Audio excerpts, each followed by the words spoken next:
ओम ध्याये सदा सवितृमण्डलमध्यवर्ती नारायणा सरसिजा सरसन्नविष्टि केयूरवाङ्मकरकुण्डलवाङ्किरीटी हारये हिरण्यवपुर्धृतशंख चक्र।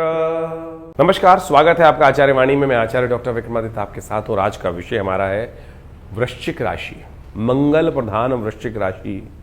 क्या कुछ आपकी राशि में योग बन रहे हैं इस अप्रैल के मध्य भाग से लेकर आगे तक। देखिए, राशियों के दृष्टिकोण से इस बात को समझने में थोड़ी आसानी हो जाती है। बहुत सारे लोग कई बार प्रश्न कर देते हैं कि राशियों के अनुसार से आपने ये विभाजन कर दिया 12 ही भागों में, लेकिन बहुत सारी चीज़ों को समझने के लिए स्थिति गलत नहीं है। ज्योतिष का ही भाग है, तो समझ लीजिए वृश्चिक राशि वालों के लिए ये समय किस प्रकार का चल रहा है। सबसे पहला विप्लवकारी जो ग्रह है ना, वो आपकी राशि में का स्वामी इस वक्त कर रहा है। जो जहां चल रहे थे वो चलने देते, लेकिन मंगल ने इस वक्त जिस प्रकार से अपना प्रभाव उत्पन्न कर शनि के साथ यहाँ कहीं ना कहीं खड़गे लटकवा दी हैं, वो बड़ा विचित्र है। और बुद्धि भाव में ही बैठकर ये सारा का सारा द्वंद्वात्मक स्थिति का योग बना हुआ है। आपके बुद्धि भाव में सूर्य के साथ शनि, शनि के साथ मंगल, और वहीं कहीं ना कहीं बुध भी अपना खेल इस वक्त बड़ी विचित्र स्थिति में उत्पन्न करता दिखाई दे रहा है। और आपकी राशि के दृष्टिकोण से इस वक्त परिवर्तन का योग जो बन रहा है, शनि महाराज उदय होने जा रहे हैं। जो एक महीने से रिलीफ थी वो कहीं ना कहीं फिर दोबारा विप्लव उपद्रव की तरफ कहीं ना कहीं इंगित करती दिखाई दे रही है। सूर्य भी अपना रास्ता परिवर्तन करने की तरफ जा रहा है, उच्च का होने जा रहा है। और ये सब प्रभाव जो है वो आपके बुद्धि भाव में सारा परिवर्तन का खेल चल रहा है। तो इसलिए बुद्धि को शांत रखना भाई, शांत रख के काम करोगे तो सब अच्छा है, और अशांत होकर काम करोगे तो फिर स्थिति हर एक को पता होती है कि अशांत दिमाग वो किस प्रकार की स्थिति को उत्पन्न कर सकता है। सिलसिलेवार तरीके से समझने ग्रहों का योग कहाँ कहाँ क्या क्या किस किस प्रकार के योग बनाएगा। 11 तारीख शनिवार का अवसर, 9वीं तिथि है पंचांग के दृष्टिकोण से, और साथ साथ ग्रहों का योग जो है वो आपकी राशि के दृष्टिकोण से आपको जो ग्रह योग बना रहा है वो विशेष तौर पर दिखा रहा है कि इस वक्त आपकी राशि के दृष्टिकोण से आपको खास तौर पर जो है कुछ खास बातों का ध्यान रखना चाहिए। पराक्रम अद्भुत रहता दिखाई दे रहा है, लेकिन ऐसा पराक्रम ना करें जो खाली चीज़ों से बाहर जाकर निकाल जाए। तो कहीं ऐसा ना हो कि आपकी गेंद बाहर ही पड़े कहीं जाकर। इतना पराक्रम मत दिखाओ। लिमिट में रहते हुए चीज़ों को काम करने का प्रयास करें, लिमिट क्रॉस ना करें। इस बात का ध्यान रखते हुए कार्य करेंगे तो बहुत अच्छा रहेगा। माँ के आशीर्वाद की आवश्यकता है। चंडी नवमी है, माँ भगवती दुर्गा का सुंदर स्तवन कर उनको लाल पुष्पों की माला अर्पित करें। ये सबसे श्रेष्ठ उपाय है। माँ भगवती का ध्यान, ओम आइम ह्रीम क्लीम चामुंडाय विचे, इस मंत्र का स्तवन करें। देखिए कल्याण होगा। सर्वार्थ सिद्ध योग भी बना हुआ है। चीज़ों को आरंभ करने के लिए दिन अच्छा है। शनिवार का उपयोग करें, शनिवार का दिन है, खाली ना बैठें इन दिनों, क्योंकि शनि मंगल का टकराव शुरू होने के कगार पे है। तो शनिवार को विशेष तौर पर कुछ ना कुछ उपाय कर लें। हो सके तो हनुमान जी के मंदिर में जाकर पीपल के पत्तों की माला उन्हें अर्पित करें। उनको विशेष तौर पर मीठा पान अर्पित करने का प्रयास करें, चीज़ें फेवर में होंगी। 12 तारीख शनिवार रविवार का अवसर है, और इस दिन शनि होने जा रहे हैं उदय। 10वीं तिथि के दिन शनि का उदय होना रात को 1 बजे के आसपास, ये कहीं ना कहीं आपकी राशि के दृष्टिकोण से देखा जाए तो एक नया ही युग आरंभ होता दिखाई दे। 2026 में शनि महाराज जो अस्त हो गए थे फिर उदय होने जा रहे हैं। बुद्धि भाव में बैठे हैं, बिजनेस को देखेंगे, लाभ को देखेंगे, और कहीं ना कहीं धन को भी देखते दिखाई दे रहे हैं। ट्रेडिंग वाले काम को कहीं ना कहीं देखते दिखाई दे रहे हैं। कहीं ना कहीं परिवार को, कुटुंब को देखते दिखाई दे रहे हैं। तो बेकार की बातों में कुटुंब में कहीं ना कहीं विरोध, परस्पर आपस में वैमनस्य उदय करने की योग बनाते दिखाई दे रहे हैं। तो एक चुप 100 को हराए, ये विशेष योग जो बन रहा है ध्यान रखिएगा। शनि का उदय होना, मंगल के साथ बैठ जाना, ये कहीं ना कहीं उपद्रवकारी योग उपस्थित कर सकता है, उपस्थिति करा सकता है। बुद्धि में बैठकर द्वंद्व को उत्पन्न कर सकता है। शांत करें। नवग्रहों को शांत करने के लिए इस दिन विशेष तौर पर नवग्रह शांति का मंत्रों का जप किया जाए। हमने विवेकानंद योगाश्रम में इस दिन नवग्रह शांति का आयोजन किया है ग्रहों का। उस दिन उसमें आप बैठकर सुंदर रूप से पूजन करें, यज्ञ करें, कल्याण होगा। तो ये शनि मंगल की युति जो बन गई है, साथ में बुध की युति जो बन गई है, ये विशेष तौर पर आप समझ लें जो बड़ी विचित्र स्थिति ग्रहों की उत्पन्न करती है। आमतौर पर शास्त्र के दृष्टिकोण से कहा जाता है कि शनि मंगल की युति कहीं ना कहीं समाज को परेशान करती है, कोलाहल मचाती है, उपद्रव कराती है, राजाओं के अहंकार को आपस में लड़वाती है, उससे प्रजा त्रस्त रहती है। इस प्रकार के योग तो सार्वभौमिक तौर पर बन जाते हैं। इंडिविजुअल तौर पर भी उसका प्रभाव बड़ा विचित्र माना जाता है। शास्त्र के दृष्टिकोण से कहा गया है कि एक तरह से युद्ध ही है, और आपके बाह्य संसार में तो युद्ध चलता ही चलता है, अंतःकरण में भी कहीं ना कहीं युद्ध। कहा जाता है कि जब शनि मंगल की युति हो जाए, शनि और उदय स्थिति में शनि हो, तो और जैसे जिस प्रकार का योग बन रहा है, वो कहीं ना कहीं ग्रीष्म ऋतु बहुत भयंकर रूप से परेशान करने की योग बना देती है। शनि के उदय होते ही ग्रीष्म ऋतु जो है अपने व्यापक रूप में जो जब शनि अस्त के उदय हो तो कहीं ना कहीं वातावरण में गर्मी उत्पन्न करने की योग बना देती है। और साथ साथ इस वक्त तो शनि मंगल का युति भी चल रही है, तो ये कभी कभी वृष्टि का योग भी बनाती है। साथ साथ संसार में वृष्टि बारिश का योग भी, असमय बारिश का योग भी इसके साथ साथ बनने के योग बन जाते हैं। तो कहीं ना कहीं बारिश जो होती है वो झटके से आती है, प्रलंकारी योग भी कहीं ना कहीं बना देती है। तो आने वाले कुछ दिनों में इस प्रकार के योग भी कहीं ना कहीं बनते दिखाई देंगे आपको विश्व के दृष्टिकोण से। अब इन राशियों के योग को समझकर मंगल जो है वो क्या है, मंगल सेनापति है, शनि दंडाधिकारी है, और वहीं बुध की युति जिस प्रकार से क्षीणस्थ अवस्था में हो गई है, तो बुद्धि जब गर्म स्थिति, युद्ध चल रही हो, आपस में द्वंद्व चल रहा हो और बुद्धि काम ना कर रही हो, तो समझ लो कैसा दुर्भाग्यपूर्ण स्थिति बन जाती है। तो ऐसे में दुर्भाग्य को सौभाग्य में परिवर्तन करने के लिए जो उपाय किए जाएं वो आपको समस्त रूप से कल्याणकारी योग बना सकते हैं। देखिए, शास्त्र में अद्भुत कथाएं जगह जगह वर्णित हैं मंगल का, और विशेष तौर पे आप समझें इन तीनों ग्रहों का, मंगल, शनि और बुध, सबका संबंध किससे है आप समझें। सबका संबंध कहीं ना कहीं बड़ी विचित्र तौर पर हमारे दृष्टिकोण से आध्यात्मिक उपाय की तरफ चलें तो हनुमान जी संबंध निकाल सकते हैं हम इनके साथ। बुद्धि के देवता हनुमान जी, कहा जाता ना कि हनुमान जी को बुद्धि के देवता कहा जाता है। और साथ साथ मंगल का संबंध, तो हनुमान जी मंगल को जन्मे मंगल ही करते, मंगलमय हनुमान, और उसके साथ शनि महाराज वहीं पर उपस्थित जो हैं, तो शनि की पर तो हनुमान जी की विशेष कृपा है। तो शनि, इन सब का संबंध हनुमान जी के साथ ही है। तो कोशिश ये करें आध्यात्मिक दृष्टिकोण से इस संसार में प्रत्यक्ष देवता जो हैं वो हनुमान जी ही हैं, तो उनकी आराधना जितना हो सके, सुंदरकांड का पाठ, हनुमान चालीसा का पाठ करें या करवाएं। इससे बढ़िया इस कलिकाल में कोई उपाय नहीं है। लोग ले तेल पे तेल शनि के मंदिरों में जाकर जिस प्रकार से दुकानें खोल दी हैं, जाके तेल पे तेल चढ़ाए जा रहे हैं। ठीक है, शास्त्र में वर्णित है, उपाय निमित्त मात्र करने का उपाय है ना। एक ऐसे बाबा जी हैं कि जो 100 टीन तेल चढ़वा देते हैं और उसको उठा के बोलते हैं हम जमीन में डाल देते हैं। तो उससे क्या होने वाला है, वो जमीन को भी खराब करने का प्रयास कर रहे हैं। इससे अच्छा तो वो तेल किसी गरीब व्यक्ति को देंगे, किसी दिव्यांग व्यक्ति को देंगे, कुछ दुख दान कर देंगे, वो ज़्यादा बढ़िया होगा। और भारतीय संस्कृति में कहीं इस प्रकार से यदि अध्यात्म को आप पढ़ें, किसी भी पुराण के अंदर कहीं वर्णित नहीं है कि शनि के मंदिर, जिस प्रकार से आज हर चौराहे पे शनि के मंदिर बना दिए जाते हैं एक व्यवसायिक दृष्टिकोण से आधुनिक देवता के तौर पे, तो ऐसा तो कहीं वर्णित नहीं था। और छोड़ दीजिए, हम जो बताने का हम प्रयास कर रहे हैं कि सीधा प्रत्यक्ष देवता के तौर पे हनुमान जी की आराधना करने का प्रयास करें, हनुमान जी के मंदिर में जाकर उनको चूल्हा चढ़ा दें। और सबसे बढ़िया तो उपाय ये रहेगा कि इस समय आप सुंदरकांड का पाठ करने का प्रयास करें। सुंदरकांड का पाठ आपके मनोतों को सिद्ध करेगा, आपके अंदर विवेक का उत्पन्न करेगा, भगवान की कृपा, भगवान राम के प्रति श्रद्धा उत्पन्न करने का प्रयास करेगा, मन को सरल करेगा। मन को सरलता, मन की सरलता जब आ जाए तो बहुत सारे कष्ट दूर हो जाते हैं। तो इसको हमें समझ के कार्य करने का प्रयास करना चाहिए, तो बहुत अच्छा रहेगा। इसके अलावा शनि के स्तोत्र का पाठ, शनि स्तोत्र का पाठ कर सकते हैं, जो दशरथ कृत शनि स्तोत्र है। और वो इतना अद्भुत चीज़ है कि शनि के नेगेटिव प्रभाव को, क्योंकि इस वक्त इन तीन ग्रहों की युति जिस प्रकार से हो रही है, वो कहीं ना कहीं कष्ट उत्पन्न करने के योग बना रही है। तो नमः कृष्णाय नीलाय शितिकंठ निभाय च, नमः कालाग्नि रूपाय कृतांताय च वै नमः। ये शनि स्तोत्र का है, दशरथ कृत महाराज शनि का स्तोत्र है। इसका नित्य प्रति पाठ एक बार, ज़्यादा से ज़्यादा 3 मिनट आपको लगेंगे पाठ करने के लिए। और उसका पाठ यदि आप नित्य प्रति कर लें तो सत्य माने शनि का नेगेटिव प्रभाव कब आएगा, कब चला जाएगा, पता ही नहीं चलेगा। तो इसको सही तौर पे अपने जीवन में आप अपनाने का प्रयास करेंगे तो बहुत सुंदर रहेगा। वैसे इन सबको ठीक करने के लिए अपने नाम से आप सुंदरकांड का पाठ कर सकते हैं, करवा सकते हैं। वैसे हम विवेकानंद योगाश्रम में इन दौरान जब तक ये शनि मंगल का टकराव चलेगा, नित्य प्रति हमारे विभिन्न ब्राह्मणों के द्वारा सुंदर रूप से हनुमान चालीसा का पाठ नित्यपति रहेगा, सुंदरकांड का पाठ नित्यपति रहेगा।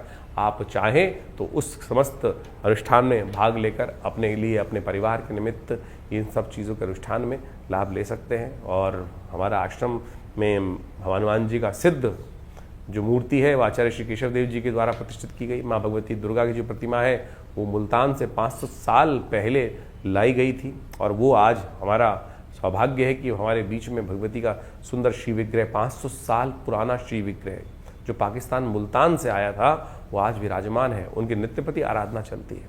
तो आप सब वहाँ पे आएँ, उनके दर्शन करें। जो जो कार्यक्रम रहेंगे उन सब के बारे में आपको सूचना समय समय पर हम देते रहते हैं। तो ये जो इस समय संक्रांति के दिन सुंदर योग बन रहा है, इस बार मंगलवार का, उस दिन सामूहिक तौर पर सुंदरकांड की व्यवस्था रहेगी। आप सब उसमें भाग लेकर माँ भगवती के दर्शन कर कर, हनुमान जी को चूल्हा चढ़ाकर और साथ साथ अपने कष्टों को दूर करने का योग अद्भुत रूप से बना सकते हैं। संक्रांति के दिन किस प्रकार का पुण्य होता है वो भी हम आपको बताएंगे। 13 तारीख सोमवार का अवसर और ग्रह नक्षत्रों के दृष्टिकोण से जो ग्रहों का परिवर्तन हो रहा है वो कहीं ना कहीं आपकी राशि के दृष्टिकोण से थोड़ा स्वास्थ्य के मामले में भारी पड़ता दिखाई दे रहा है। देखिए, चीज़ें जो हैं लाभ में जा सकती हैं, लेकिन स्वास्थ्य पर भारी पड़ जाए तो फिर किस बात की। तो इसलिए हर चीज़ को ध्यान रखना। लाभ के योग है तो दे के जाएगा, फिर क्यों चिंता कर रहे हो, स्वास्थ्य क्यों खराब कर रहे हो। कुट कुट मत करो, शांति से बैठ के काम करो, ठीक रहेगा। वरुतनी द्वाद एकादशी है, एकादशी का योग है, व्रत करें, भगवान विष्णु का सुंदर स्तवन करें।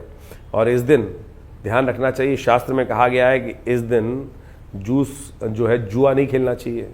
वैसे तो कभी नहीं खेलना चाहिए।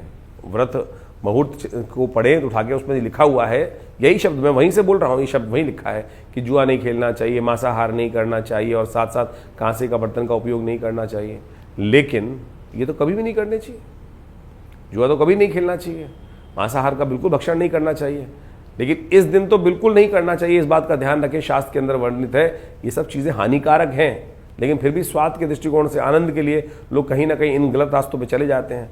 अब शास्त्र तो बता सकता है, किसी को हाथ पकड़ के रोक तो नहीं सकता है। जो जाएंगे वो गड्ढे में गिरेंगे। तो आप क्यों गड्ढे में गिरना चाहते हैं, इस बात का ध्यान रखते हुए कार्य करें तो अच्छा रहेगा। ग्रह परिवर्तन की तरफ जा रहे हैं और चीज़ों को बता रहे हैं, इन तरफ ना जाओ तो अच्छा है आपके लिए। हो सके तो भगवान विष्णु का सुंदर स्तवन करें, उनको आप पूजन करें, वो आपके लिए सबसे श्रेष्ठ है। 14 तारीख मंगलवार का अवसर और द्वादशी तिथि है और इस दिन सूर्य भी परिवर्तन की तरफ जा रहे हैं। सूर्य का ये परिवर्तन आपकी राशि के दृष्टिकोण से यदि देखा जाए तो विशेष तौर पर समझने वाला दर्शन है। ये राशि का परिवर्तन जो है, अगर आपने अपने बाकी ग्रहों को संभाल लिया तो ये आपके लिए लाभ दे सकता है, और नहीं तो कहीं ना कहीं आपकी राशि के दृष्टिकोण से ये विशेष तौर पर आपके लिए कई सारे ऐसे योग बना सकता है कि जो कहीं ना कहीं, क्योंकि बाकी सारे ग्रह देखें तो कहीं ना कहीं कुछ ना कुछ अलग सा परिवर्तन करते दिखाई दे रहे हैं। शनि मंगल का टकराव सबसे भयावह है इसमें, और इसमें चंद्रमा का साथ में बुध का योग भी बनने वाला है। चंद्रमा राहु का योग बना तैयार है। ये कहीं ना कहीं मन को इस वक्त जो है थोड़ा सा अननेसेसरी, बाहर से अच्छा दिख रहा है लेकिन अंदर से थोड़ा परेशान करता दिखाई दे रहा है। तो इसको ठीक करने के लिए हो सके तो थोड़ा सा उपाय आप लगातार करने का प्रयास कीजिए। सूर्य का यह परिवर्तन सबसे विशेष परिवर्तन है। सूर्य का यह परिवर्तन आपकी राशि के दृष्टिकोण से कहीं ना कहीं दृढ़ निश्चय तो करवाता दिखाई दे रहा है, लेकिन कई बार दृढ़ निश्चय जो होता है नेगेटिव हो जाता है, उससे बचना है। नेगेटिव पॉजिटिव को देखते हुए कार्य करने की आवश्यकता है। जो भी कार्य करें किसी बड़े व्यक्ति की सलाह लेकर कार्य करने का प्रयास करें, नहीं तो क्या होगा, जो वृद्ध लोग हैं उनके एंजाइटी को बढ़ाने की स्थिति उत्पन्न कर सकता है, और गलत रास्ते पे यदि चलोगे तो धननाश का योग भी बना सकता है। रुक रुक के चलोगे तो कहीं ना कहीं लाभ के योग दे सकता है। तो जल्दबाजी नहीं, रुक के चलने का प्रयास कीजिए, वो आपके लिए अच्छा रहेगा। मंगलवार का अवसर है, हनुमान जी का सुंदर स्तवन करें तो कल्याणकारी योग बनेंगे।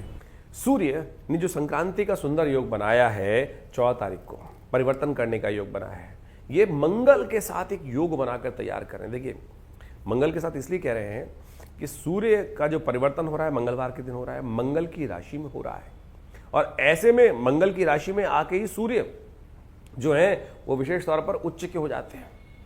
तो ये बड़ा विशेष संबंध है मंगल का। और क्यों? क्योंकि मंगल जो है, आप सत्य मान के चलें कि ये सेनापति हैं, अग्नि तत्व के मालिक है। वहीं सूर्य भी राजा है और अग्नि तत्व के मालिक। दोनों की जो प्रकृति है वो सेम है, एक ही तरह सोचते हैं। और जब राजा और जो सेनापति है वो जब एक साथ चले तो क्या होता है कि सब चीज़ें ठीक होने के योग बन जाते हैं। तो आपकी राशि के दृष्टिकोण से आपका जो व्यवस्थाओं का योग है वो हमने आपको समझाने का प्रयास किया। और साथ साथ इन दिनों मंगल के साथ जो शनि का योग बना हुआ है वो बड़ा विचित्र है। सूर्य नारायण है, साक्षात प्रत्यक्ष देवता कहा जाता है भगवान सूर्य को। नित्यपति अपना दर्शन देने के लिए इस धरा पर वो उपस्थित होते हैं, और आप चाहें ना चाहें वो सूर्य को प्रत्यक्ष देता। शास्त्र के दृष्टिकोण से कहा जाता है कि प्रातः सूर्य से पहले हर व्यक्ति को उठना चाहिए यदि व्यक्ति सौभाग्यशाली बनना चाहता है। देखिए, अब तो सूर्य उच्च के हो गए, और इस महीने में सौभाग्य को परिवर्तन करने के लिए शास्त्र कहता है कि सूर्य उदय से पहले उठो। सूर्य आपको ना उठाए, आप सूर्य से पहले उठकर सूर्य को जल, उदित होते सूर्य को जल देने का प्रयास करें, अर्घ देने का प्रयास करें। ये सबसे श्रेष्ठ उपाय है। ये कीर्ति, यश, वृद्धि को योग देने का सबसे बेस्ट मार्ग जो हो सकता है ना, तो इस बात का ध्यान रखने का प्रयास करना। इस महीने में, वैशाख के महीने में आमतौर पर ये योग बन जाता है, और वैशाख का महीना पुण्यों को देने वाला है, माधव मास कहा जाता है। तो कोशिश करें इस मास में अपने सूर्य को बल देने के लिए अवश्य कोशिश करने का प्रयास करो। जैसा शनि खराब चल रहा है इन दिनों, शनि खराब चल रहा है इन दिनों, शनि को ठीक करने के लिए आपको पता है कौन सा मार्ग अपनाना चाहिए। आमतौर पे लोग पता नहीं कौन कौन से मार्ग अपना लेते हैं। तो हमारे दृष्टिकोण से आपके मंगल की राशि में चलते हुए जो शनि को समझाने के लिए इस वक्त आपको हनुमान जी का सहारा लेना चाहिए। सूर्य का और हनुमान जी का एक अद्भुत संबंध है। शायद लोगों को शास्त्र के दृष्टिकोण से उस कथा का ज्ञान नहीं है। सूर्यदेव जो हैं वो हनुमान जी के गुरु माने जाते हैं। जी हाँ, सूर्यदेव हनुमान जी गुरु माने जाते हैं, और कहा जाता है कि हनुमान जी ने एक बार शिक्षा लेने के लिए मन में आया, शिक्षा किससे ले, तो फिर याद आई, देखा सूर्य को। सूर्य से ज़्यादा बड़ा संसार को देखा हुआ व्यक्ति कौन हो सकता है? दिव्यात्मा है। सूर्य संसार को सबसे ज़्यादा उन्होंने ही सही दिशा प्रदान करी है।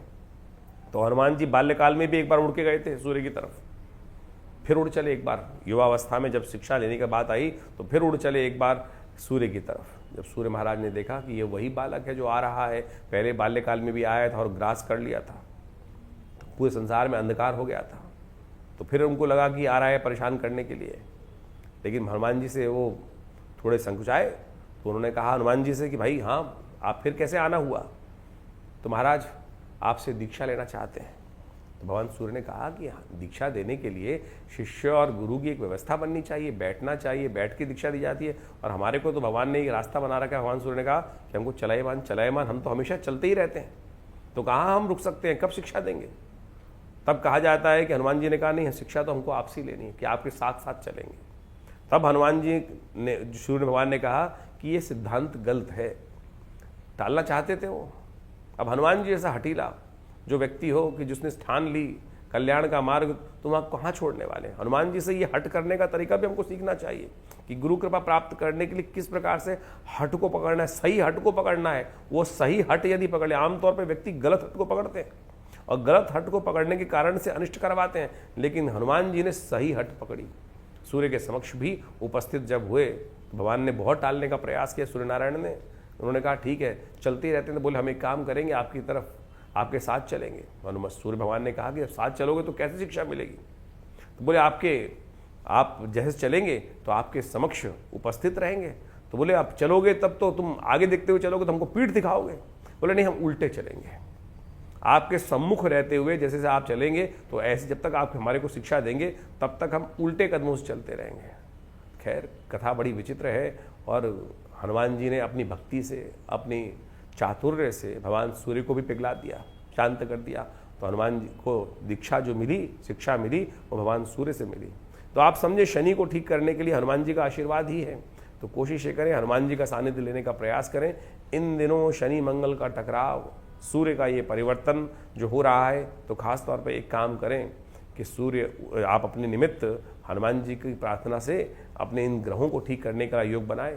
हनुमान चालीसा का पाठ अपने निमित्त करने का प्रयास करें, ये सबसे श्रेष्ठ रहेगा। भगवान सूर्य का आशीर्वाद भी मिलेगा, हनुमान जी का आशीर्वाद मिलेगा, और शनि मंगल बुध की युति जिस प्रकार से चल रही है, सूर्य तो आपका कल्याण करने के लिए योग बना ही रहे हैं। कभी कभी हो सके तो कुछ खास उपाय और भी हैं, वो करने का प्रयास करें। भगवान सूर्य को नित्य प्रति जल दें। ओम गणी सूर्यादित्याय नमः, इस मंत्र का स्तवन करते हुए नित्य प्रति भगवान सूर्य को जल देने का प्रयास करें। कभी कभी गेहूं का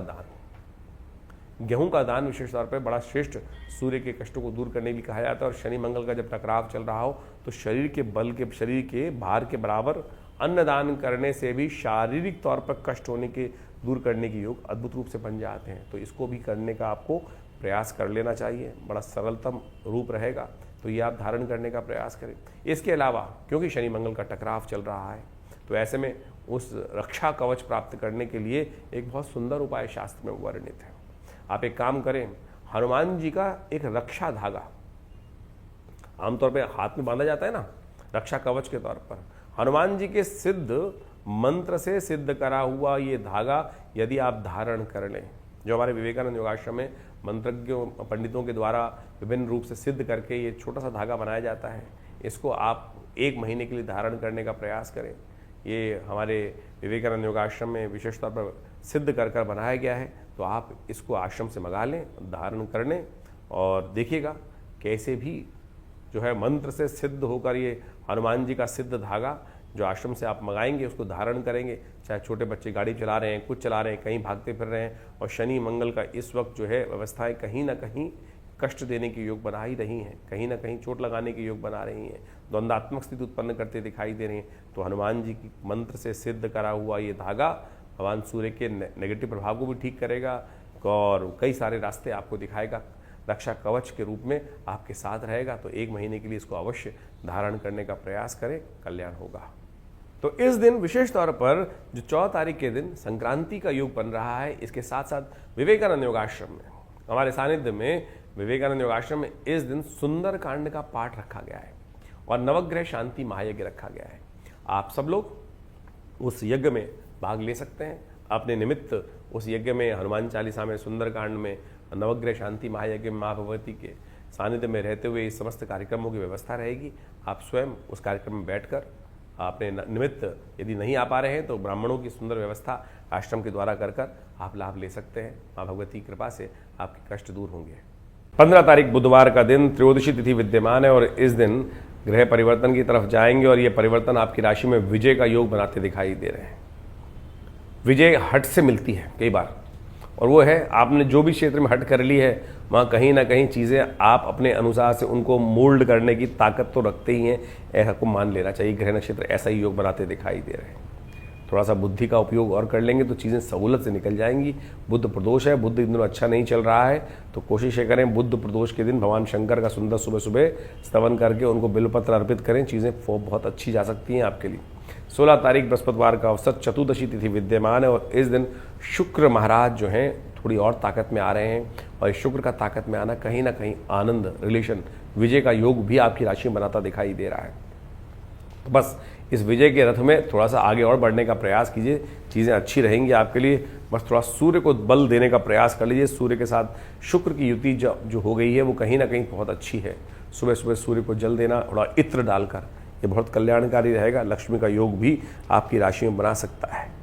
इस दिन सर्वार्थ सिद्ध योग भी है। सुबह थोड़ा हल्की है, दोपहर आते आते कहीं ना कहीं मध्याह्न से पूर्व ही कहीं ना कहीं चीज़ें फेवर में जाएंगी। 17 तारीख शुक्रवार का अवसर अमावस्या तिथि है, वैशाख की अमावस्या, और ये स्कंद और पद्म दोनों में कहीं ना कहीं बहुत सुंदर योग बनाती है आपकी राशि के दृष्टिकोण से। शनि इस दिन और प्रबल होने जा रहे हैं। शनि का ये प्रबलता जो है वो ऐसी आपकी राशि में बन रही है, बुद्धि भाव में बैठे हैं, मंगल के साथ बैठे हैं। बुद्धि में शनि बैठ कर प्रबल हो जाए, ताकत में हो जाए तो कई बार क्या होता है, जिद चढ़ जाती है, कोई ऐसा नशा चढ़ जाता है कि कहीं नहीं यही होना है, ऐसे ही करना है। थोड़ी फ्लेक्सिबल अप्रोच चाहिए, अड़े नहीं, अड़ना बस थोड़ा गलत है, अड़ते हुए कार्य ना करें, इस बात का ध्यान रखें। थोड़ा आशीर्वाद लेने का प्रयास करें। पितरों के निमित्त थोड़ा अन्नदान, भोजन दान, पितरों के लिए तर्पण अवश्य करें, उनका आशीर्वाद लेने का प्रयास करें, उनके प्रति जो है थोड़ा श्रद्धा भाव अर्पित करें तो अच्छा रहेगा। 18 तारीख शनिवार का अवसर प्रतिपदा तिथि है और ये प्रतिपदा तिथि जो है शुक्ल पक्ष का आरंभ करा रही है। समय परिवर्तन, कैलेंडर परिवर्तन, समय परिवर्तन जो हो रहा है, ये समय का परिवर्तन जो है इस मुहूर्त को समझना चाहिए। आपकी राशि के दृष्टिकोण से ग्रहों का योग जो बन रहा है, थोड़ा स्वास्थ्य के मामले में ध्यान रखते हुए कार्य करें। अननेसेसरी के थोड़ा सा स्वास्थ्य के लिए, थोड़ा सा खर्चों के लिए बढ़ाने वाला दिन आपकी राशि के अनुसार से दिखाई दे रहा है, जो है आपकी सोच के अनुसार चल रहा है, मन के अनुसार चल रहा है। और मन जो है वो सीधी तरह से जो है उसके कारण से मन के बहने के अनुसार से आप चल रहे हैं। मन को कंट्रोल करना पड़ता है, इस बात का ध्यान रखें। मन कंट्रोल नहीं होगा ना तो क्या होगा, गलत बात को भी सही साबित करके आपके समक्ष लग देगा। तो ये थोड़ा ध्यान रखते हुए काम करें, शनि को कंट्रोल करें, शनि का उपाय करें। शनिवार का दिन है तो शनि के निमित्त आपकी राशि के दृष्टिकोण से हो सके तो बंदरों को गुड़ चना डालें, हनुमान जी के मंदिर में जाके गुड़ चने का भोग लगाएं, शनि स्तोत्र का पाठ करें, कल्याण होगा। 19 तारीख रविवार का अवसर द्वितीया तिथि है, लेकिन तृतीया का योग लेकर आई है तो अक्षय तृतीया का योग बन गया है। इस दिन राशि परिवर्तन का योग चंद्रमा बना रहे हैं और उच्च के हो रहे हैं। सुबह थोड़ी हल्की दिखाई देती है, लेकिन दोपहर आते आते चीज़ें आपको बिल्कुल सही रास्ते पर जो है दिखाने के लिए आपके समक्ष में विचारों के द्वारा सही रास्ता बन सकता है। इस दिन शुक्र भी परिवर्तन की तरफ जा रहे हैं और दोनों का ये परिवर्तन आपकी राशि में दृष्टिकोण से देखा जाए तो कम से कम चीज़ों को 20-25% आपके फेवर में ले जाने की योग बनाता दिखाई दे रहा है। तो इसका उपयोग आप करने का प्रयास कीजिए तो अच्छा रहेगा। अक्षय तृतीया इस दिन भगवान के तीन अवतार इस तिथि पर हुए, नर नारायण, परशुराम जी और साथ में हयग्रीव। उन सब की कथाओं का सुंदर वर्णन करें, उनका पूजन करें, कल्याण होगा। 19 तारीख को अक्षय तृतीया का सुंदर योग बन रहा है। 19 अप्रैल के दिन ये अक्षय तृतीया वो योग है जिसके दिन जो भी कार्य किए जाते हैं उसका अक्षय फल प्राप्त होता है। अक्षय यानी क्षय नहीं होता। एक बात ध्यान कर लीजिएगा, पुण्य करोगे तो उसका अक्षय फल प्राप्त होगा और पाप करोगे तो उसका भी अक्षय फल प्राप्त होगा। इसलिए गलती से भी कोई गलत काम ना हो जाए। इस दिन विशेष तौर पर भारतीय शास्त्र के दृष्टिकोण से यदि समझें, वैशाख मास के शुक्ल पक्ष की तृतीया के दिन योग बनता है ये अक्षय तृतीया। और इस बार क्या हो रहा है कि द्वितीया तिथि थोड़ी देर के लिए विद्यमान है 19 तारीख को, उसके बाद तृतीया आ जाएगी और अगले दिन तृतीया कुछ 2-3 घड़ी तक ही विद्यमान रहेगी। तो पुण्य जो है वो मध्याह्न व्यापनी माना जाता है। भगवान परशुराम का अवतरण इसी दिन हुआ और हमारे अष्ट चिरंजीवियों के अंदर अश्वत्थामा, बलिर्व्यास और मानस विभीषण, कृपा परशुरामस्य मार्कंड, इस प्रकार से परशुराम जी का नाम भी अष्ट चिरंजीवी के अंदर आता है। और महान पुण्य को देने वाले भगवान विष्णु के अवतार माने जाते हैं, तो उनका विशेष तौर पर पूजन करने का शास्त्र में नियम है। अजरता अमरता प्राप्त करने के, यदि कोई व्यक्ति कष्ट में चल रहा हो, जीवन में परेशानी चल रही हो, स्वास्थ्य संबंधी समस्या चल रही है, तो इस दिन भगवान परशुराम का सुंदर पूजन करने से, भगवान विष्णु के रूप में उनका पूजन कर लेने से कहा जाता है कि स्वास्थ्य, अष्ट चिरंजीवियों का इस दिन विशेष पूजन करने के लिए विशेष व्यवस्था की जाती है, तो उनका पूजन अवश्य कर लेना चाहिए। परशुराम जी के साथ अष्ट चिरंजीवियों का स्वास्थ्य संबंधी समस्याओं को ठीक करने का अद्भुत योग बन जाता है। भगवान नर नारायण का अवतरण भी इसी तिथि के अंदर माना जाता है।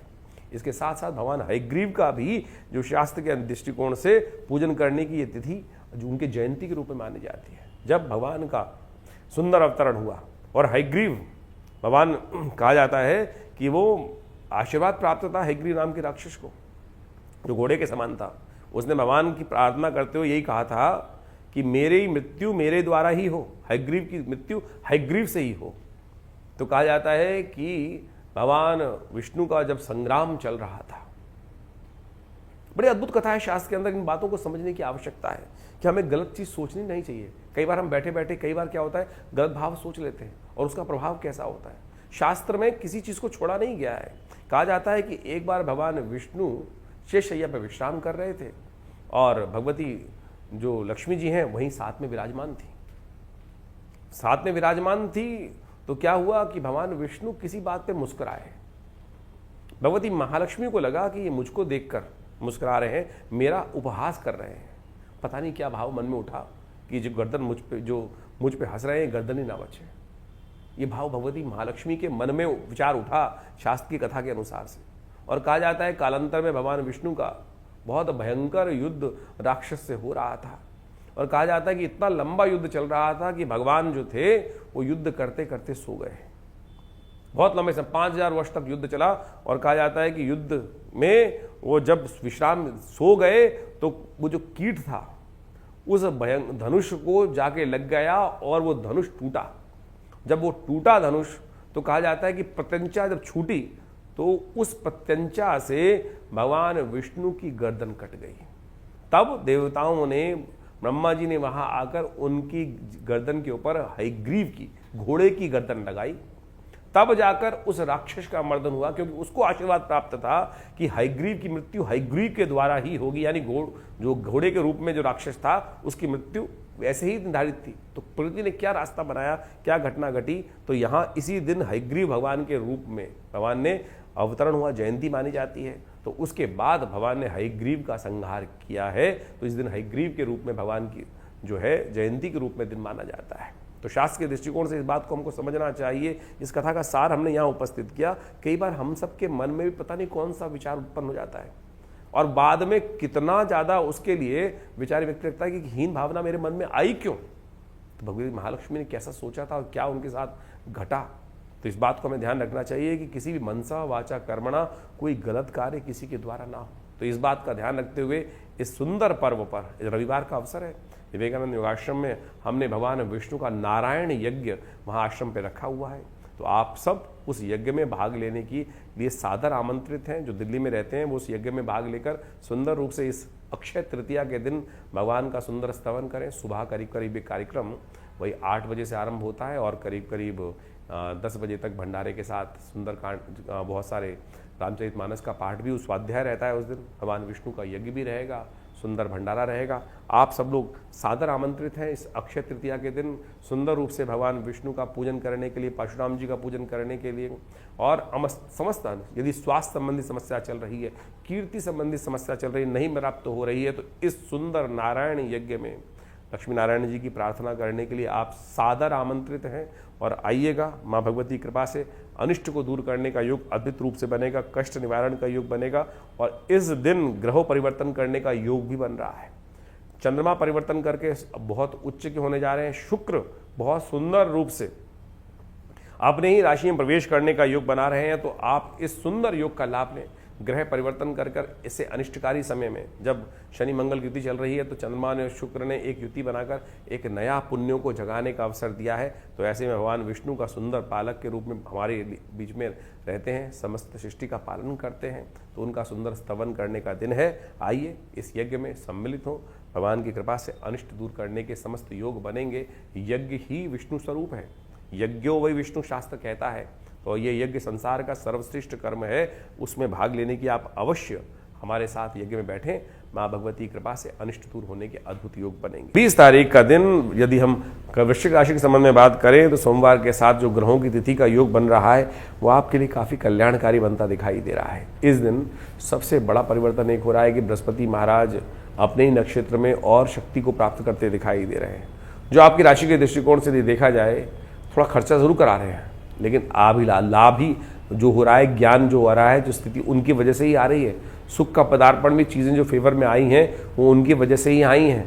तो उनको थोड़ा शक्ति देने का प्रयास करें। छोटी छोटी बातों में मनो मस्तिष्क में ये भाव ना लाएं कि ये मेरा कोई नहीं है, सब आपके ही हैं, सब आपको साथ लेके चलना चाहते हैं, लेकिन आप चीज़ों को गलत तरह से सोच रहे हैं। बस ये ध्यान रखिए, अधिक सोचना ज़रूरत नहीं है, अधिक कुरेदना भी जरूर नहीं होता है। चीज़ें जैसी हैं उसको वैसे ही देखो, वो अच्छा रहेगा। उसके पीछे पलट के देखने का प्रयास करोगे तो कहीं ना कहीं दुखी होगा। तो इस बात का ध्यान रखो कि जैसे जो बाह्य चीज़ दिखाई दे रही है संसारी हो तो संसारी की तरह से ही कार्य करने का प्रयास करें। युगादि है इस दिन, और युगादि जो है वो क्षय तिथि को आरंभ हो रही है, तो ये बहुत अच्छी नहीं। देखिए, ग्रहों की कालगणना अभी हमने आपके समक्ष रखी, और इस कालगणना के साथ साथ ग्रहों का परिवर्तन भी आपने समझा कि आपकी राशि के दृष्टिकोण से क्या कुछ प्रभाव पड़ने वाला है। लेकिन एक बात समझें, अनेक अनेक उपाय शास्त्र में वर्णित है। विद्वान लोग अपने अपने मतानुसार उसका प्रभाव समझकर, जैसा सा अनुभव उनके आया है उसके अनुसार से जातकों को बताने का प्रयास करते हैं। आध्यात्मिक मार्ग भी हो सकते हैं और साथ साथ भौतिक मार्ग भी हो सकते हैं, या नग पहनने के बहुत सारे लोग मार्ग बन लेते हैं, और नग पहनने के बहुत सारे फायदे भी हैं। लेकिन यदि सत्य रूप में उसकी वास्तविकता देखी जाए तो ये बहुत बड़ा एक ऐसा विषय है कि इसको अच्छे से अनुसंधान करने की आवश्यकता है। एक अभी बहुत बड़े इंडस्ट्रियलिस्ट थे, उन्होंने एक बहुत बड़े ज्योतिषी जो टीवी पर बहुत ज़्यादा आते हैं, कहा जाता है, उनके पास जाकर विचार विमर्श किया। बहुत महंगा, करीब करीब कहा जाता है कि बहुत अच्छी दक्षिणा भी उनको देकर आए, और उन्होंने कुछ नग उनको धारण करा दिए, और जिस दिन से उन्होंने वो नग धारण किए उसके बाद उनकी स्थिति क्या हो गई। ऐसे बहुत सारी घटनाएं हैं। तो आप प्रत्यक्ष रूप से इस बात को समझें कि आपके जीवन में चल क्या रहा है। हमारे जीवन में देखिए समय है, समय का प्रभाव है, कभी धूप कभी छांव, कभी लाभ कभी हानि, कभी यश और कभी अपमान। इस प्रकार के योग जीवन काल में बनते रहते हैं, और ये सारे के सारे जो बनते हैं आपके कर्मानुसार ही बनते हैं। यदि कर्म व्यक्ति सही रूप से करना शुरू कर दे तो सत्य माने जीवन में कष्ट हो ना। अब कैसे पता लगाएं कि कर्म हमारे द्वारा सही हो रहा है या नहीं हो रहा। देखिए, शास्त्र में कहा गया ना, कई बार हम आपको बोलते हैं अवश्य में भोक्तव्यम कृतम कर्म शुभाशुभम। हमने जो कुछ भी कर्म किए हैं उसके कारण से, यदि बार बार जीवन में ना चाहते हुए, कौन चाहता है कष्ट आना, लेकिन फिर भी ठीक करना प्रयास लाख कर रहे हैं, लेकिन वो हो नहीं रहे, कष्ट समाप्त होने की तरफ ही नहीं है, तो समझ लें कहीं ना कहीं पुण्यों का अकाउंट थोड़ा कम है। यदि आपके घड़े में पुण्यों का जो अकाउंट है, पुण्यों का जो प्रभाव है वो इतना लबालब भरा हुआ है, तो थोड़े बहुत कुछ गलत कार्य हो भी जाए तो उससे जीवन में कोई प्रभाव होता नहीं, क्योंकि पुण्यों को। और कई बार क्या होता है कि पुण्यों का अकाउंट इतना खाली हो जाता है कि हाथ टटोलने पर भी, घड़े में हाथ डालने पर भी वो हाथ में आते नहीं है। तो इसलिए सीधा सीधा सिद्धांत है, जब जीवन में कष्ट एक के बाद एक आ रहे हों तो समझ लो कि पुण्य का अकाउंट धीरे धीरे कहीं ना कहीं कम हो रहा है, उसको बढ़ाने का प्रयास करें। पुण्य बढ़ाने के बहुत सीधे साधे तरीके हैं, यही नहीं कि बहुत बड़े बड़े पैसे खर्च करके यज्ञ करना है। शास्त्र कहता है मनसा वाचा कर्मणा। देखिए, आपके द्वारा किया गया कर्म अद्भुत रूप से प्रभाव देता है, इस बात को हमें समझना चाहिए। शास्त्र में इसको समझाने के लिए अनेक कथाएं उपस्थित की गई। लोग लगे रहते हैं कभी कुछ और उपाय करने के, कुछ और उपाय करने, विभिन्न टोटकों में फंस जाए।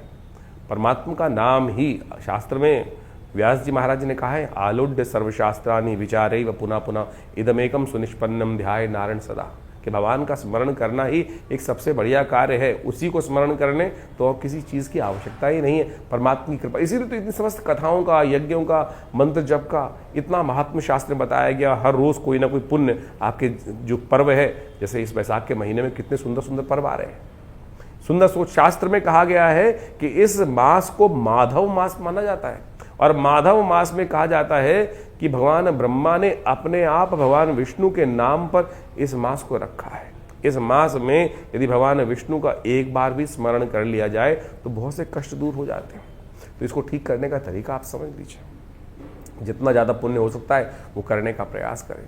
सोम, मंगल, बुध, बृहस्पति, हमारे इन समस्त दिनों को कहीं ना कहीं देवताओं के साथ जोड़ दिया गया है। तिथियों को विशेष तौर पर आप देखें तो एक से लेकर आध्यात्मिक मार्ग से देखें तो कहीं ना कहीं कोई देवता के साथ जोड़ी गई है।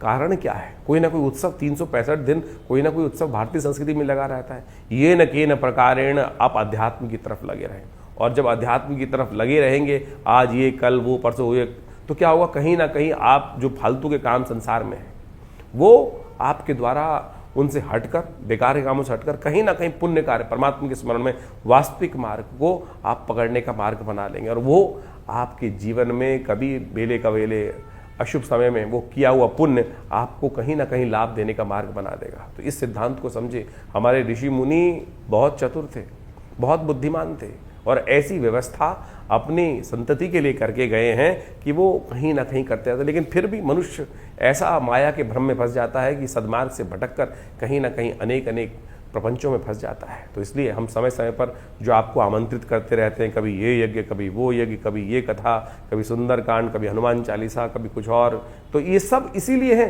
कि कहीं ना कहीं आओ, सत्य मार्ग की तरफ चलो, और वो कहीं ना कहीं कब आपके कष्टों को क्षय कर देगा।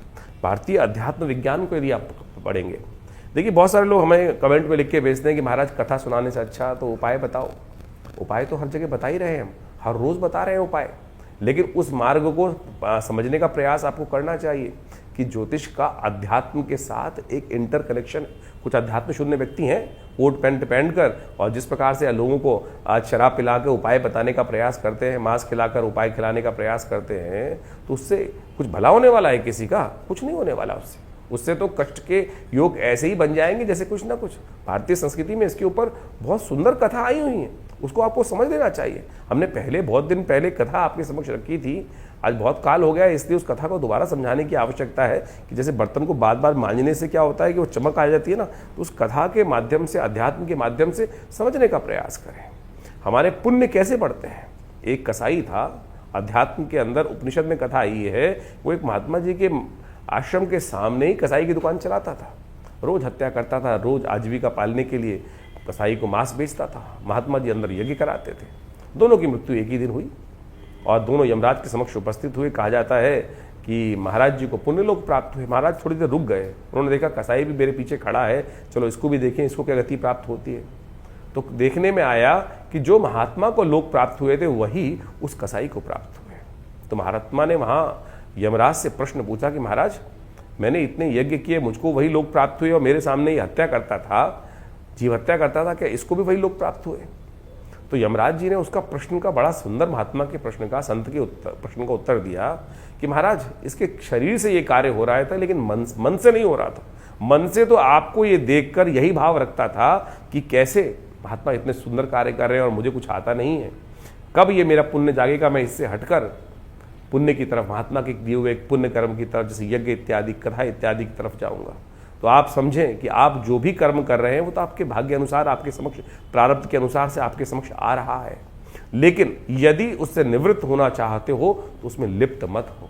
ये उपनिषद की कथाएं आपके मति भ्रमों को दूर करने का प्रयास करती हैं। तो इन सब सिद्धांतों को आप समझ के कार्य करने का प्रयास करेंगे तो बहुत अच्छा होगा। इस वैशाख के महीने में जिस प्रकार से कहा गया है कि भगवान विष्णु का सुंदर स्मरण, जैसे कार्तिक के महीने में स्नान करने का पुण्य लाभ होता है ना, वैसा ही पुण्य लाभ इस वैशाख के महात्म्य में कहा गया है। कहा जाता है पद्म पुराण में, स्कंद पुराण में, इन समस्त ग्रंथों के अंदर इस मास का अत्यधिक महत्व कहा गया है। कोशिश करें अपने जीवन में इन महात्मों को पढ़ने का प्रयास करें। महात्मा क्या है? टेस्टिमनीज। ये टेस्टिमनीज हैं कि जो जो जीवन में किसके घटना घटी उन्होंने उसको सारगर्भित शास्त्र के अनुसार से किया, और उन शास्त्रों की बातों को आप यदि स्वतः पढ़ेंगे, अध्ययन करेंगे, संतों के मुख से सुनेंगे, तो आपके मन में भी विश्वास जागेगा और आपको उस कष्ट निवृत्ति का योग, यानी उससे बचने का मार्ग आपको अद्भुत रूप से मिल जाएगा। आसान बहुत रहा है, तिल की ओट पहाड़ है। आप समझें, अध्यात्म का रहस्य इतना सुंदर है, लेकिन हम विडंबनाओं में फंस जाते हैं और पता नहीं कहाँ कहाँ कौन कौन से किस किस स्थितियों में फंसकर कहाँ कहाँ कौन कौन से कार्य करते चले जाते हैं। सिद्धांत बहुत सीधा है, किसी भूखे को खाना खिला दो। और इस वैशाख के महीने में तो जितने पुण्य कार्य कर सकते हैं। देखिए, संक्रांति का योग इस महीने में पड़ता है, इसके बाद नरसिंह भगवान की जयंती का, कूर्म अवतार का योग इसी मास में पड़ता है। इसके साथ साथ अक्षय तृतीया, जिसके अंदर परशुराम जयंती का सुंदर पर्व मनाया जाता है। भगवान विष्णु के अनेक अवतार इसी मास में उत्पन्न हुए। और तो और युगादि भी, युग का आरंभ भी कहा जाता है। अक्षय तृतीया जिस दिन शुद्ध रूप से व्याप्त हो, उस दिन से युगादि, युग का आरंभ भी कहा जाता है कि इसी तिथि से हुआ। अक्षय तृतीया यानी जो कुछ कार्य कर रहे हो उसका अक्षय फल प्राप्ति का योग सारे के सारे वैशाख के महीने में आने वाले हैं। तो वैशाख का महीने का पुण्य बहुत अच्छा है। पुण्य कमाने का तरीका बहुत साधारण है, सीधा है, और कोई बहुत ज़्यादा रहस्य में नहीं है। ओम नमो नारायणाय, इसका यथाउचित भाव से स्मरण करने का प्रयास करें। हमने इस बार बहुत सारे कार्यक्रम आश्रम में समय समय पर आपको अवगत कराते रहते हैं, अपने चैनल के माध्यम से आपको बताते भी रहते हैं। कोशिश ये करें उसी मार्ग पर सीधे तौर पर चलने का प्रयास करेंगे तो बहुत कल्याण का मार्ग आश्वस्त होगा और कष्टों से निवृत्ति का योग बन जाएगा। ये न कि न प्रकार न जो भी हो, कैसे भी व्यवस्था बन जाए, किसी भी बहाने से उस परमात्मा के स्मरण का योग अपने जीवन में बनाने का प्रयास करें। हमारे आश्रम पे पिछले करीब 60-70 सालों से नित्य 8 घंटे यज्ञ होता है, और रविवार को तो उस कार्यक्रम में हम सबको समय समय पर आमंत्रित करते ही रहते हैं। तो आप सब उस रविवार के कार्यक्रम में, जो सुबह 8 बजे से लेकर करीब 11 बजे तक चलता है, भंडारा रहता है नित्यप्रति, उसमें भाग ले सकते हैं। बहुत सारे आश्रम में व्यवस्थाएं, गौशाला, हॉस्पिटल है पूरा, योग, प्राकृतिक चिकित्सा इत्यादि का, उसमें भी आप भारत सरकार के पैनल पर है और बहुत सारी इंश्योरेंस कंपनीज़ के पैनल पर है। योग, प्राकृतिक चिकित्सा इत्यादि का बहुत सारे कार्य समय समय पर वहाँ पर चलते ही रहते हैं। इसके अलावा अभी विश्व योग दिवस का बहुत बड़ा कार्यक्रम किया जा रहा है, और उसके अंदर लगातार योग की विभिन्न श्रृंखलाओं के माध्यम से बहुत सारे कार्यक्रम भारत सरकार के साथ मिलकर विवेकानंद योग आश्रम की तरफ से पूरे भारत में सब जगह जगह पे किए जाते हैं। और उसी श्रृंखला में बहुत एक अद्भुत विज्ञान है जिसको मुद्रा विज्ञान कहा जाता है। विभिन्न हाथ के द्वारा बनाई जाई आकृति जो है वो हमारे आश्रम के द्वारा ही, हमारे पिता आचार्य श्री केशव देव जी के द्वारा ही पूरे विश्व में जगह जगह पहुंचाई गई हैं। आप समझे, इतनी छोटी छोटी चीज़ें, और इन मुद्राओं का, योग विज्ञान की मुद्राओं का अद्भुत लाभ है, आध्यात्मिक भी और साथ साथ आपके शारीरिक तौर पे कष्टों को दूर करने के लिए भी, ग्रहों के प्रभाव को भी ठीक करने के लिए। जैसे किसी का बृहस्पति खराब है, अब लाखों रुपए खर्च करके लोग पुखराज पहन रहे हैं, अरे केवल ज्ञान मुद्रा का अभ्यास कर लो। ये पहली उंगली अंगूठे के साथ लगाकर चलते फिरते उठते बैठते इस ज्ञान मुद्रा का अभ्यास करो, देखो बिना किसी और चीज़ के, बाह्य किसी चीज़ की आवश्यकता नहीं है। बृहस्पति के नेगेटिव प्रभाव को ठीक करने के लिए ज्ञान मुद्रा अद्भुत रूप से कार्य करती है। शनि किसी का खराब चल रहा है, जैसे बहुत सारी राशियों में अलग अलग प्रभाव हम आपको बताते हैं। शनि मंगल का टकराव इस वक्त बड़ी अजीब स्थिति में पहुंच गया है, पूरे विश्व को कहीं ना कहीं आतंक ग्रसित करने का योग बना रहा है। तो ऐसे में शनि के दुष्प्रभाव को ठीक करने के लिए इस मुद्रा का अभ्यास, जिसको शून्य मुद्रा भी कहा जाता है, आकाश तत्व को अंगूठे के बेस पे लगा देने से शनि का नेगेटिव प्रभाव जो कुंडली में है उसको ठीक करने के लिए मुद्रा अद्भुत कार्य कर देती है। छोटी सी मुद्रा है, देखिए शनि का नेगेटिव प्रभाव चल रहा है, शनि बिल्कुल ठीक नहीं चल रहा है, तो पहली सबसे बीच वाली उंगली को अंगूठे के बीच पे लगाया और शनि के नेगेटिव प्रभाव को समाप्त करने के लिए, खत्म करने के लिए जो शनि का मंत्र जप कर रहे हैं, ओम प्रांग प्रींग प्रौंग से शनिश्चराय नमः, ये मुद्रा विज्ञान की अद्भुत, भारतीय योग विज्ञान की। आप समझे कि योग और मुद्राएं सब ये चीज़ें इंटर रिलेटेड है कि नहीं है, ज्योतिष संबंध रखती हैं, लेकिन लोग इसके प्रभाव को समझते नहीं हैं। करेंगे तो देखिए लाभ प्राप्ति के योग बन जाएंगे। सूर्य, किसी को अपने वर्चस्व को, पर्सोना को बढ़ाना है, कैसे कौन किस प्रकार से ठीक कर सकता है। ज्योतिषीगण बहुत सारे जो होते हैं नग बेचने वाले, वो कहते हैं माणिक्य पहन लो। अरे हम आपको सीधा उपाय बताते हैं। सूर्य यदि किसी की कुंडली में कमजोर है तो, या सूर्य का माउंट बैठा हुआ है, तो ये सूर्य मुद्रा है। जो रिंग फिंगर है उसके अग्रभाग को अंगुष्ठ के अग्रभाग से जोड़ देने से ये सूर्य मुद्रा बन जाती है। और अद्भुत रूप से समझें कि ये सूर्य मुद्रा आपकी पर्सनालिटी में, आपके पर्सोना में, आपके व्यक्तित्व में, आपके ओरा में एक ऐसा अद्भुत चमक उपस्थित कर देगी। तो ध्यान में ओम घृणी सूर्य आदित्याय नमः इस मंत्र का जप करते हुए 108 बार जप करें और नित्य प्रति इस मुद्रा का कुछ देर अभ्यास करके तो देखें। देखिए अपने आप आपके उस ओरा के अंदर अद्भुत रूप से परिवर्तन लाने का योग, बिना किसी उपाय के, बिना किसी और चीज़ के, बाह्य चीज़ पे, यानी कोई नग धारण करना या कुछ और चीज़, इससे अद्भुत रूप से लाभ प्राप्त होगा। यदि किसी का बुद्ध बहुत वीक है, आमतौर पे जब बुद्ध वीक होता है तो क्या होता है कि बहुत सारी समस्याएं उत्पन्न हो जाती हैं। बहनों के साथ संबंध में, कई प्रकार से स्त्रियों के साथ संबंध खराब कर देता है, परिवार में जितनी मौसी इत्यादि उनके साथ संबंध खराब कर देता है, और तो और दांतों संबंधी समस्याएं उत्पन्न करने की योग बना देता है। तो ऐसे में बुद्ध का जब नेगेटिव प्रभाव चल रहा है उसको ठीक करने के लिए, बुद्ध के नेगेटिव प्रभाव को ठीक करने के लिए क्या किया जाए। बुद्ध की ये मुद्रा है, इसको जलोदर मुद्रा बोला जाता है, कि इसको कर लेने से बुद्ध के नेगेटिव प्रभाव को ठीक करने के लिए ये अद्भुत रूप से कार्य करती है। यानी बुद्ध की उंगली को अंगूठे के बेस पे लगा देने से ये बहुत ज़बरदस्त तरीके से आपकी समस्याओं को दूर करने का योग अद्भुत रूप से बनाएगी। ये छोटी छोटी मुद्राएं हैं, हम समय समय पर इनका प्रभाव आपको समझाते रहते हैं। कोशिश ये करें इन सब चीज़ों के साथ जुड़ने के लिए। हमारे विवेकानंद योगाश्रम की तरफ से बहुत सारी पुस्तकें प्रकाशित की गई हैं। समय समय पर बहुत सारी कॉन्फ्रेंसेस हम करते रहते हैं, और बहुत सारी कथाएं भी समय समय पर। हर मंगलवार को सुंदरकांड का पाठ होता है, और दिल्ली में कहीं ना कहीं मंगलवार शनिवार को हमारे द्वारा कहीं ना कहीं सुंदरकांड के पाठ की व्यवस्था चलती ही रहती है। आप सब सुंदरकांड के पाठ में आपको हमारे एक चैनल के माध्यम से सूचनाएं मिल सकती है। आश्रम के जो नंबर्स आपके सामने स्क्रीन पर चल रहे हैं, आपके क्षेत्र में कब रहेगा उसका भी बता दिया जाएगा। विवेकानंद योगाश्रम में तो हर मंगलवार पे सुंदरकांड आमतौर पे होता ही है। हर रोज़ करीब 8 घंटे यज्ञ रहता है, और बहुत सारे कार्य समय समय पर रहते हैं। आप उनके साथ जुड़ेंगे तो सही रूप से आध्यात्मिक विकास भी होगा और आपके कष्ट भी दूर होंगे। धन्यवाद, नमस्कार।